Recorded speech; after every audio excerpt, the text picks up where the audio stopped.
Hi guys. चलिए देखिए, number system में हमने 1 से लेकर के 42 तक के क्वेश्चंस को करवा दिया था। अब 42 से आगे क्वेश्चंस को करवाते हैं, ठीक है। अब 42 से अगला क्वेश्चन कौन सा? 43, नंबर 43 क्वेश्चन। नंबर 43 क्वेश्चन क्या कह रहा है? एक संख्या यक्स को 289 से भाग देने पर, एक संख्या यक्स को 289 से भाग देने पर 18 शेष बचता है। 18 शेष बचता है। उसी संख्या को 17 से भाग देने पर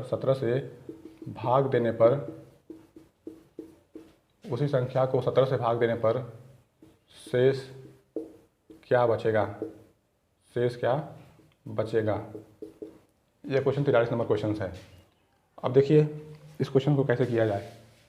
इस क्वेश्चन करने के लिए कितना आसान तरीका है। अप्रोच क्या लेंगे? देखिए आपका अप्रोच क्या होगा। देखिए भाई, इसमें देखिए 2 डिवाइजर हैं। एक D1 इसको मानेंगे, अगला डिवाइजर क्या है? ये D2 है। ये D1 D2। रिमाइंडर क्या है? पहले बार भाग देने पर, यानी D1 से भाग देने पर, यानी फर्स्ट डिवाइजर से, यानी फर्स्ट भाजक से भाग देने पर संख्या में 18 शेष बचता है। यानी क्या हो गया? ये R1 हो गया। और R2 आपसे पूछ रहा है, ठीक है। तो R2 निकालने के लिए क्या करेंगे? ठीक है, R2 निकालने के लिए क्या करेंगे? जो R1 है उसी में D2 से भाग कर देंगे, ठीक है। तो R1 की वैल्यू क्या है? 18, ठीक है। हमेशा यही करेंगे। R1 जो पहला रिमाइंडर दिया होगा, ठीक है, उस रिमाइंडर में हम दूसरे डिवाइजर से भाग कर देंगे। लेकिन भाग करने का कंडीशन यह है कि जो पहला डिवाइजर था वह सेकंड वाले डिवाइजर से पूरी तरह से कटना चाहिए। देखिए इस 17 से ये वाला डिवाइजर 289 जो है, 289 17 से डिवाइड हो रहा है ना। आप कहेंगे हाँ, अगर हो रहा है तो सीधे अब इसके रिमाइंडर में दूसरे वाले डिवाइजर से भाग कर देंगे, ठीक है। तो पहला रिमाइंडर क्या था? 18 में 17 से भाग करेंगे, क्या हो जाएगा? आपका रिमाइंडर कितना बचेगा? 1। रिमाइंडर कितना बचेगा? 1। आप कहेंगे आपका आंसर क्या आया? 1, ठीक है। आपका आंसर 1, ठीक है। यह क्वेश्चन हो गया। यदि ये क्वेश्चन हो गया, चलिए अब अगला क्वेश्चन देखते हैं। 44 नंबर क्वेश्चन क्या कह रहा है कि जब एक धन पूर्णांक 56 द्वारा विभाजित किया जाता है, जब एक धन पूर्णांक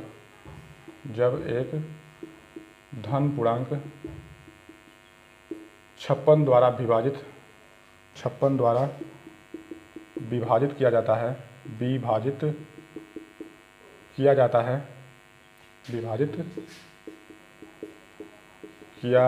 है, तो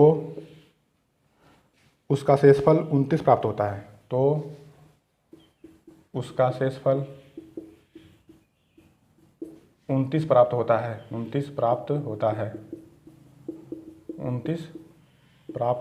है। तदनुसार यदि वह पूर्णांक 8 द्वारा विभाजित किया जाए,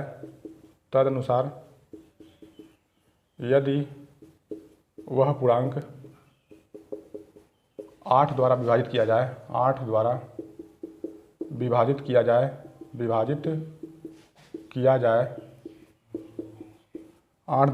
किया जाए तो शेषफल क्या होगा? तो शेषफल प्राप्त होगा, ठीक है। क्या क्वेश्चन क्लियर है? दिखाई दे रहा है क्वेश्चन ना? जो दिखाई दे रहा है तो चलिए अब आगे देखते हैं इस क्वेश्चन को कैसे सॉल्व करें। जब एक धन पूर्णांक 56 द्वारा विभाजित किया जाता है, क्या हो गया? आपका D1 दिया है, ठीक है। D1 की वैल्यू है 56 द्वारा विभाजित किया जाता है तो उसका शेषफल 29 प्राप्त होता है। ये क्या है? आपका R1 है, ठीक है। यदि वह पूर्णांक 8 द्वारा विभाजित किया जाता है, 8 द्वारा मतलब क्या है? D2 की वैल्यू है, तो शेषफल क्या प्राप्त होगा? यानी R2 पूछा है आपसे, ठीक है। तो ऐसे कंडीशन में क्या करेंगे? देखिए क्या यह सेकेंड वाले डिवाइजर से यह डिवाइड हो रहा है? करेंगे 8 7 56 मतलब कट जा रहा है। तो इसका मतलब क्या है? जो फर्स्ट रिमाइंडर है 29, उसमें क्या करेंगे? इसमें फर्स्ट डिवाइजर से भाग कर देंगे, आपका रिमाइंडर आ जाएगा। तो R2 वाला क्या हो जाएगा? 8 3 24 प्लस 5, यानी रिमाइंडर कितना बचेगा? प्लस 5, यानी 5 रिमाइंडर बचेगा। ये आपका क्या होगा? आपका आंसर। यानी रिमाइंडर क्या बचेगा? 5। Okay, clear? यह क्वेश्चन हो गया। चलिए आइए अब आगे चलते हैं। अगला क्वेश्चन 44 के बाद 45 नंबर क्वेश्चंस। 44 के बाद 45 नंबर क्वेश्चंस। 45 नंबर क्वेश्चन में क्या है, ठीक है। 45 नंबर क्वेश्चन को करते हैं। उससे पहले 1 मिनट थोड़ा सा रुकिए। 45 नंबर क्वेश्चंस।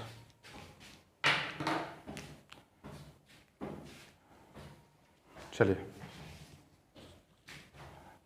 45 नंबर क्वेश्चन में क्या है, एक धनात्मक पूर्णांक को एक धनात्मक पूर्णांक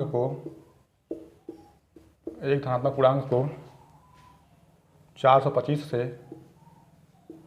भाग देने पर 425 से भाग देने पर शेषफल 45 होता है। शेषफल 45 होता है, ठीक है। एक धनात्मक पूर्णांक को 425 से भाग देने पर शेषफल 45 प्राप्त होता है। उसी संख्या को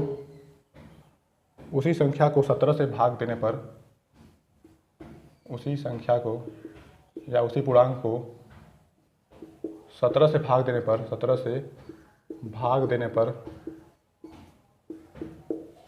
शेषफल क्या प्राप्त होगा, शेषफल प्राप्त होगा।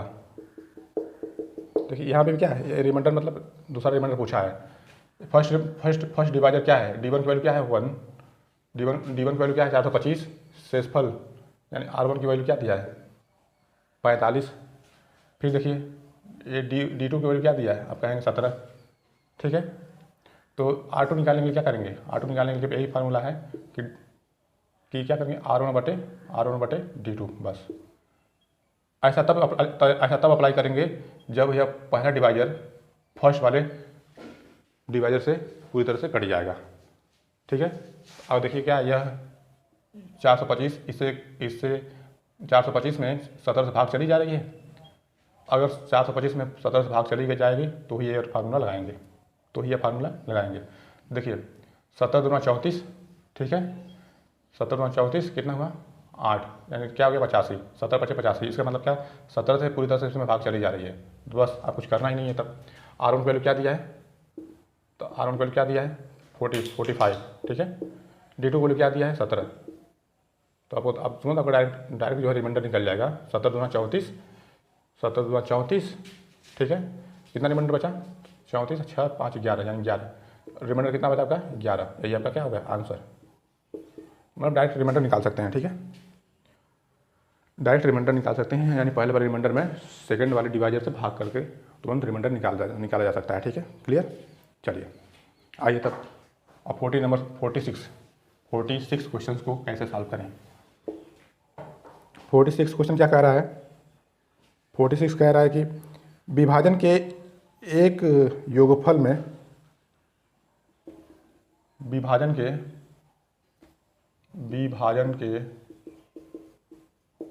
एक योगफल में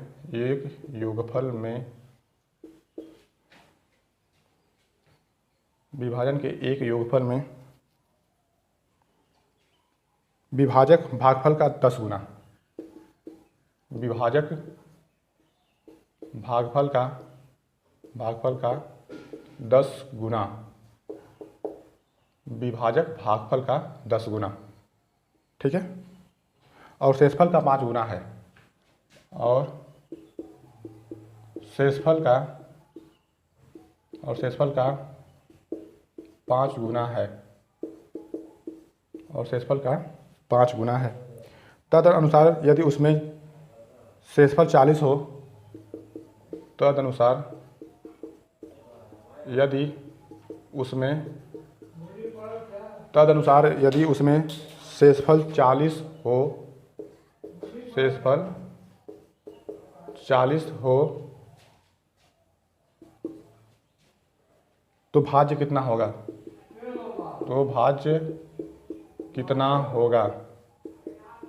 ओके।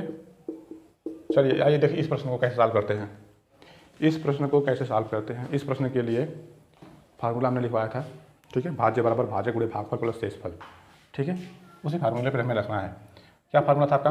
भाज्य बराबर भाजक गुणे भागफल प्लस शेषफल, ठीक है, शेषफल, ओके, शेषफल। भाज्य को क्या, भाज्य को इंग्लिश में क्या बोलते हैं? डिविडेंड या dividend divisor quotient plus reminder.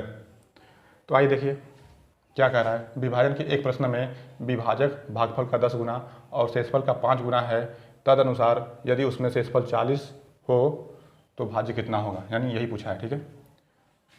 अब देखिए इस क्वेश्चन क्या है, शेषफल क्या है? 40 है, शेषफल 40 है, लेकिन विभाजक भागफल का 10 गुना और शेषफल का 5 गुना है, यानी विभाजक मतलब भाजक, ठीक है। शेषफल का कितना गुना है?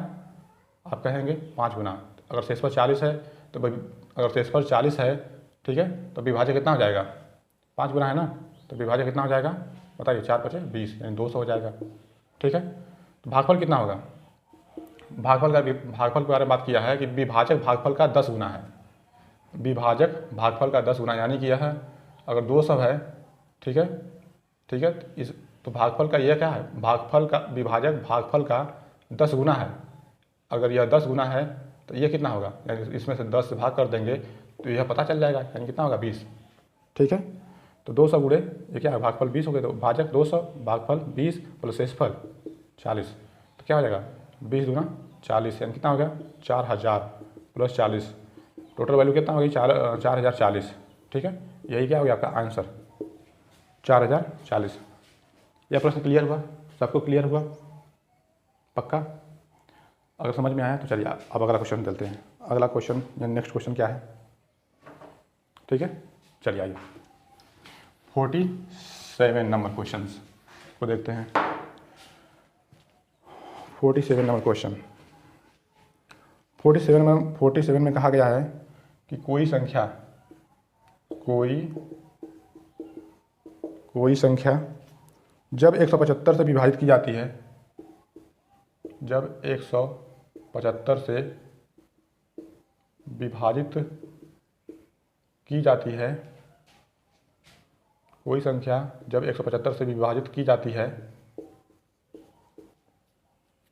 तो उसका शेषफल 132 आता है, तो उसका शेषफल 32 आता है। कोई संख्या जब 175 से विभाजित की जाती है तो उसका शेषफल 132 आता है, ठीक है, 132 आता है। तो उसी संख्या को यदि 25 से विभाजित किया जाए, उसी संख्या को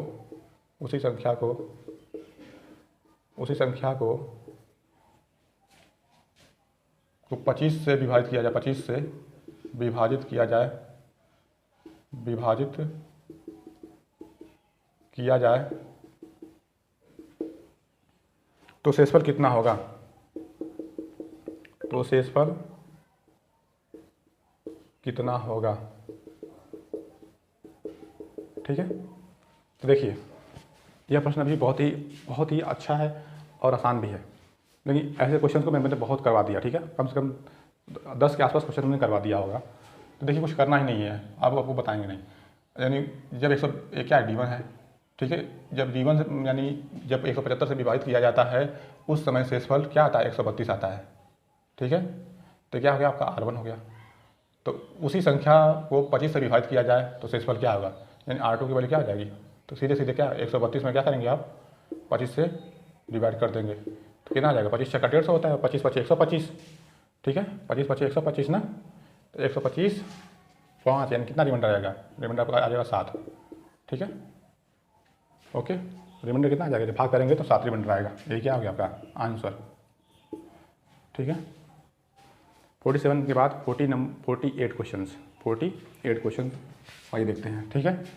48 क्वेश्चन, 48 क्वेश्चन में क्या कह रहा है? 48 क्वेश्चन यानी 48 नंबर क्वेश्चन। 48 नंबर क्वेश्चन, किसी संख्या को 91 से भाग देने पर, 48 में क्या कह रहा है? किसी संख्या को 91 से भाग देने पर किसी संख्या को 91 से भाग देने पर ठीक है, 91 से भाग देने पर शेषफल 17 मिलता है, शेषफल 17 मिलता है। ठीक है, उसी संख्या को 13 से भाग देने पर शेषफल क्या होगा? उसी संख्या को 13 से भाग देने पर शेषफल क्या होगा? ठीक है, यदि किसी संख्या को 91 से भाग देने पर शेषफल 17 मिलता है, उसी संख्या को 13 से भाग देने पर शेषफल क्या मिलेगा? शेषफल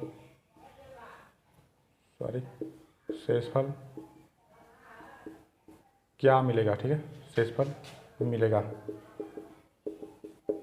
चलिए देखिए, कुछ नहीं है, देखिए यह डिवाइजर 1 डिवाइजर 2, क्या इससे भाग इसमें चली जा रही है, भाग चली जा रही है, तो सीधे सीधे जो इससे भाग देने पर रिमाइंडर आया है, उसी में क्या है, इससे भाग देने पर रिमाइंडर क्या आया है? 17 में क्या करेंगे?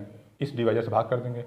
आपका आंसर क्या आएगा? 13 कम 13, 13 4 17, यानी 4 रिमाइंडर आपका आएगा। ठीक है, 4 रिमाइंडर आपका आएगा। ओके, यही क्या आएगा? आपका आंसर है। यही क्या है? आपका आंसर। ठीक है, सीधा सीधा आप कर सकते हैं, कोई दिक्कत नहीं है, नो इशू। ठीक है, तो आइए क्वेश्चन नेक्स्ट देखते हैं। क्वेश्चन नेक्स्ट यानी 48 के बाद क्या आता है? 49, यानी 49 नंबर क्वेश्चन। 49 नंबर क्वेश्चन में क्या कहा है? क्या कहा गया है? एक संख्या को जब 899 से विभाजित किया जाता है, एक संख्या को जब 899 से विभाजित किया जाता है, 899 से विभाजित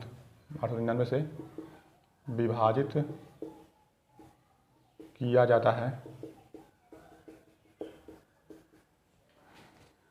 तो उसका शेषफल 65 प्राप्त होता है। तो उसका शेषफल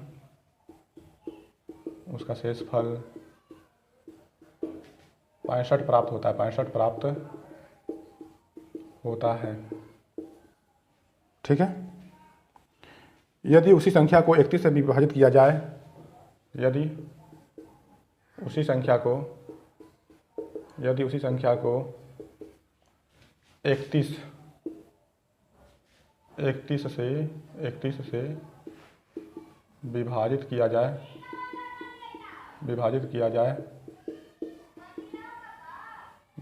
जाए तो शेषफल प्राप्त होगा।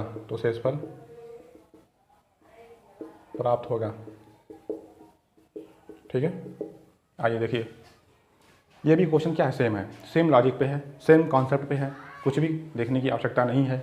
अब देखिए D1 D2 क्या है? ये देखिए D1 है, ये क्या है आपका? ये D2 है, और D1 से भाग देने पर रिमाइंडर कितना आता है? यह आता है। तो बस तो D2 से भाग देने पर रिमाइंडर यानी R2 क्या आएगा? R2 क्या आ जाएगा? बस क्या करना है? 65/61 करना है, क्योंकि देखिए 31 से भाग पूरी तरह से चली जाएगी, 31 से यह वाली वैल्यू इससे डिवाइड हो जाएगी, और जब हो जाएगी तो सीधे सीधे आपका क्या, इस वाले रिमाइंडर में यानी R1 में R1 में D2 से भाग कर देंगे। 31 दूना 62, 31 दूना 62 प्लस 3, यानी रिमाइंडर क्या है आपका? 3। यही आपका क्या है? आंसर। ठीक है, कुछ करने की आवश्यकता ही नहीं था, आपको डायरेक्ट आंसर मिल गया।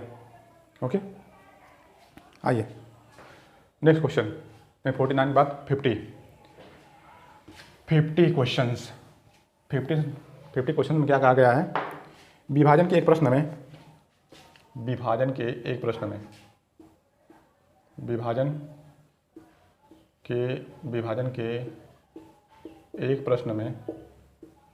देखिए, मैं इसलिए क्वेश्चन को बोल भी रहा हूँ, ठीक है, ताकि आपको कई बार क्वेश्चंस बोलने के बाद आपको रिपीट हो जाए और अच्छी तरह से आप नोट कर पाएँ कापी पे।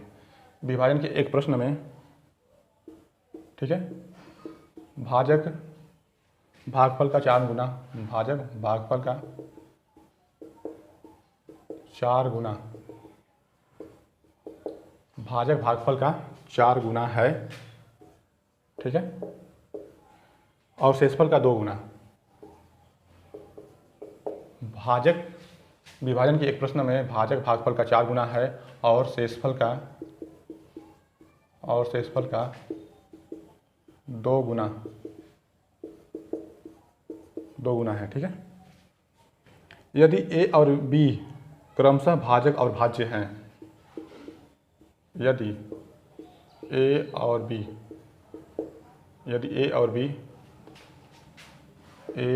बी क्रमशः भाजक और भाज्य हैं,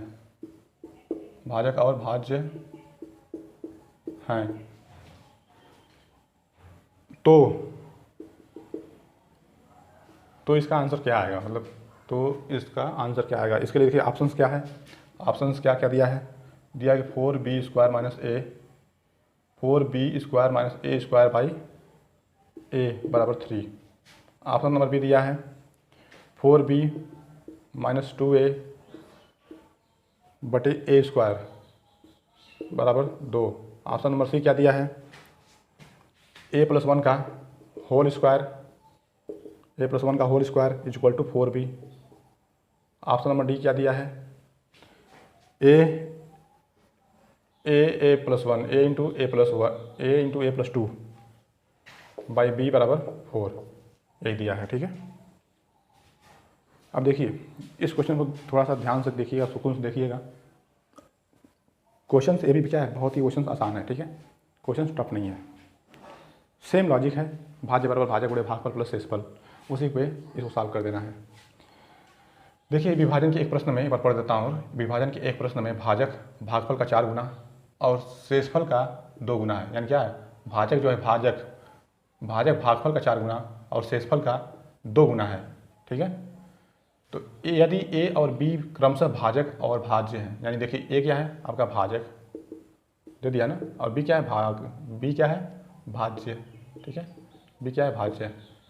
तो आपके सामने फार्मूला क्या है, फार्मूला क्या होता है ना, भाज्य बराबर भाजक गुणे भागफल प्लस शेषफल होता है ना। अब देखिए इसमें क्या क्या दे दिया है आपको, भाज्य क्या दिया है बी, ठीक है। अब इसके बीच में रिलेशन निकालना है, ठीक है, लेकिन साफ साफ कहा है, क्या कहा है कि भाजक जो है भागफल का 4 गुना और शेषफल का 2 गुना है, ठीक है। तो देखिए अब भाजक दे दिया है आपका ए, और भाजक ए दिया है तो भागफल क्या होगा भाई, ए क्या 4 गुना है, इसका 4 गुना है, यानी इसमें 4 से भाग कर दें तो क्या आ जाएगा, ये वैल्यू मिल जाएगी।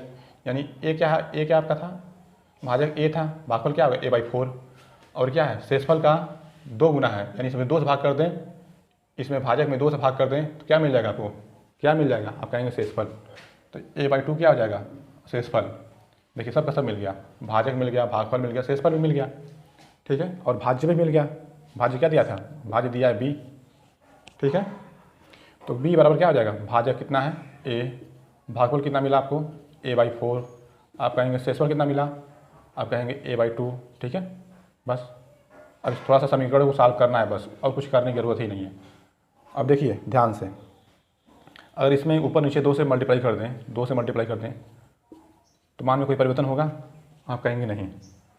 तो क्या आपका हो जाएगा, आप कहेंगे a² प्लस 2a बटे 4, ये होगा ना, ठीक है। अगर हम 4 को इधर लेके जाएं, ठीक है, और b को 4 के स्थान पर लेके आएँ तो भी कोई दिक्कत होगा, आपको कोई दिक्कत है नहीं ना। a² प्लस 2a बटे b इतना हो सकता है, दिखाई दे रहा है ना, ठीक है। चलिए तो अब आगे देखते हैं, आगे क्या होता है। अब यहाँ से a कॉमन ले लेंगे, देखिए हमें इसमें से कोई आंसर चाहिए ना, अगर यहाँ से a कॉमन लेंगे तो क्या मिलेगा, आप कह सकते हैं 4 बराबर क्या हो जाएगा, a कॉमन लिए a+2 बाई b, देखिए यही आया, ठीक है। ये किस ऑप्शन में है, आप कहेंगे ऑप्शन नंबर डी में है, तो ये ऑप्शन नंबर डी क्या हो गया आपका आंसर, ठीक है। क्लियर है, यह प्रश्न सबको समझ में आया, नहीं समझ में आया होगा तो एक बार 2 बार फिर से वीडियो को रिवाइज करके देख लीजिएगा, ठीक है। आपको क्वेश्चंस यह आसानी से अच्छी तरह से एकदम समझ में आ जाएगा। मैंने बहुत ही बेहतरीन तरीके से समझाने का प्रयास किया है, यदि समझ में आया तो ठीक है, नहीं आया तो फिर से पुनः एक बार वीडियो को जरूर देखिएगा, ठीक है। इसी क्वेश्चन का केवल देख लीजिएगा, ओके, पूरा वीडियो आपको देखने की ज़रूरत नहीं है। आइए अगला क्वेश्चन, आपका अगला क्वेश्चन क्या है, 50 के बाद 51, ठीक है, मिटाते हैं तब। 50 के बाद 51, 51 क्वेश्चंस में क्या कहा गया है कि 4 अंकों की सबसे बड़ी संख्या में कौन सी संख्या जोड़ी जाए कि योगफल 360 से पूरी तरह भाज्य हो जाए। देखिए 4 अंकों की सबसे बड़ी संख्या में 4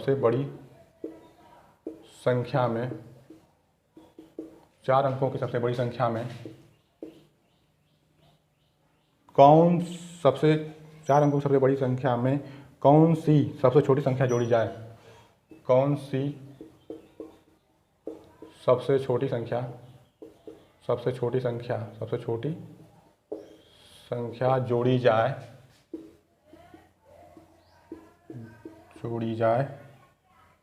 कि योगफल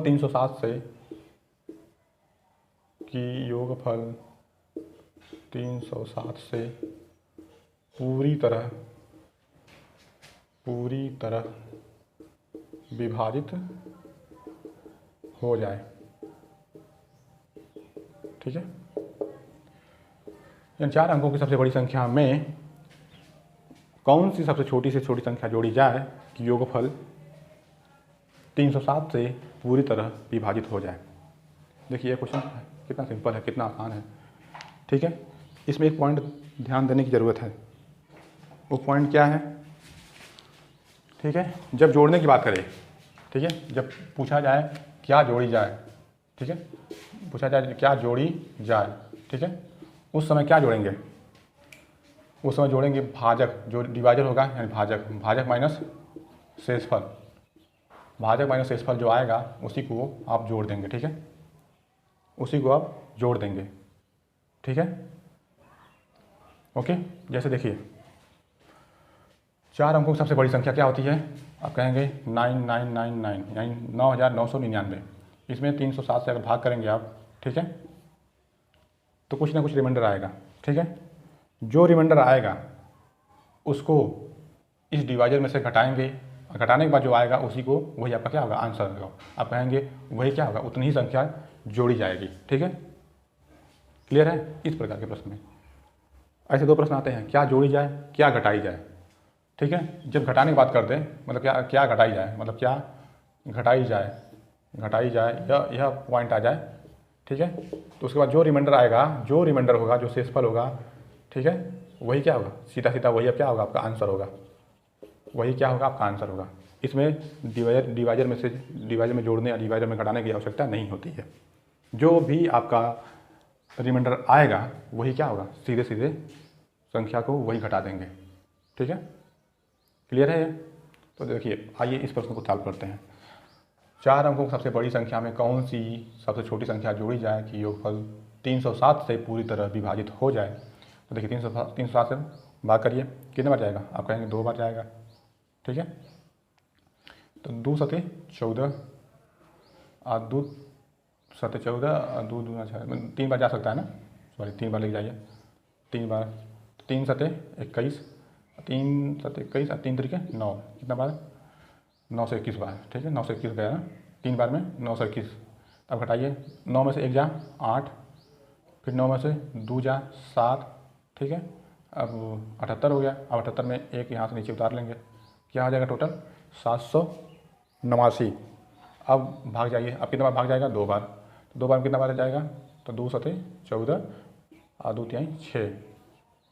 इसको हटाइए, 9 में से 4 जा 5, 8 में से 1 जा 7, ठीक है, 8 में से 1 जा 7, ठीक है। और 7 में से 6 जा, आप कहेंगे 1, ठीक है। यही आपका क्या आया, रिमाइंडर आया। लेकिन पूछा है क्या जोड़ी जाए, तो क्या जोड़ी जाए, ठीक है। तो जोड़ी जाए जब ऐसा प्रश्न कर दिया है तो क्या करेंगे, डिवाइजर कितना है 307, रिमाइंडर कितना आया है 175, घटा देंगे सीधे, घटाई 7 में से 5 जा 2, यहाँ कितना बचा 10, 10 में से 7 जा 3, यहाँ कितना बचा, यहाँ कितना बचा 2, 2 में से 1 जा, आप कहेंगे 1, ठीक है। यानी 132, वह छोटी छोटी संख्या कौन सी होगी, आप कहेंगे 132। 132 जोड़ी जानी चाहिए, यानी आपका आंसर क्या आया 132। ठीक है, आपका आंसर क्या आया 132। ठीक है, क्लियर। ओके, अब देखिए ये तो एक हो गया ये पहला कॉन्सेप्ट, पहला लॉजिक। दूसरा लॉजिक क्या होता है, अगर ये भी नहीं ध्यान देना है कि क्या जोड़ी जाए क्या घटाई जाए। ठीक है, क्या जोड़ी जाए क्या घटाई जाए, अगर इस बात को ध्यान नहीं देना है कि जोड़ने में से हम क्या करेंगे, जोड़ने पे क्या करेंगे कि भाज्य में से घटाएंगे कि नहीं घटाएंगे, तो एक पॉइंट ये है ध्यान देने की जरूरत, बात ये है, इसको अगर भूलना चाहते हैं तो मान लीजिए भूल गए आप। ठीक है, तो इस बात को ध्यान दीजिएगा, क्या जोड़ी जाए क्या घटाए, मतलब जोड़ी जाए घटाई जाए पे ध्यान नहीं देना है आपको, क्या जोड़ी जाए क्या घटाई जाए और इस पर ध्यान देना नहीं चाहते हैं। ठीक है, तो उस वाले पॉइंट पे तब हम क्या करेंगे, तब सिर्फ मात्र एक तरीका है कि जो रिमाइंडर आया, ठीक है, जो रिमाइंडर आया अगर वो रिमाइंडर इसके हाफ से कम है तो आपका डायरेक्ट आपका आंसर यही होगा।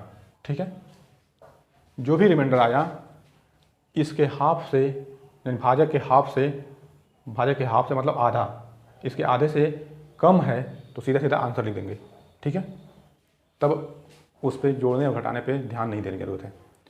जब भी भाग करिएगा जैसे ही रिमाइंडर आपका आया और उस रिमाइंडर को देखिएगा, इसके हाफ से यह कम है तो सीधा सीधा आपका यही आंसर होगा।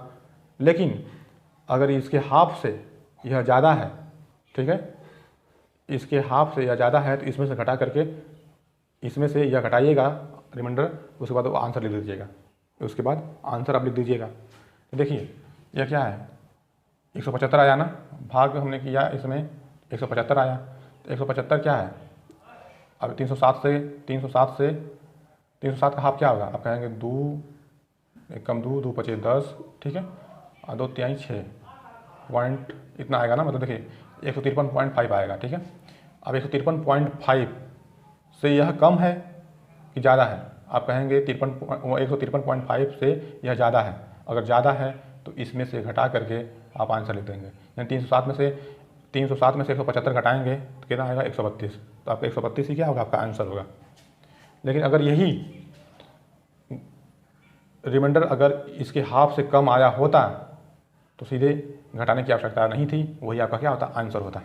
ठीक है, यह पॉइंट समझ में आया। एक क्वेश्चन पे हमने पूरा कॉन्सेप्ट समझाने का प्रयास किया, समझा दिया।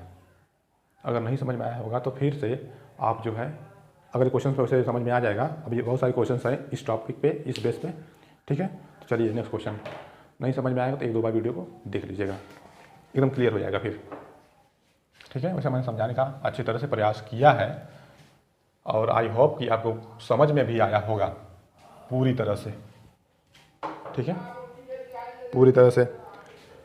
अगला क्वेश्चन क्या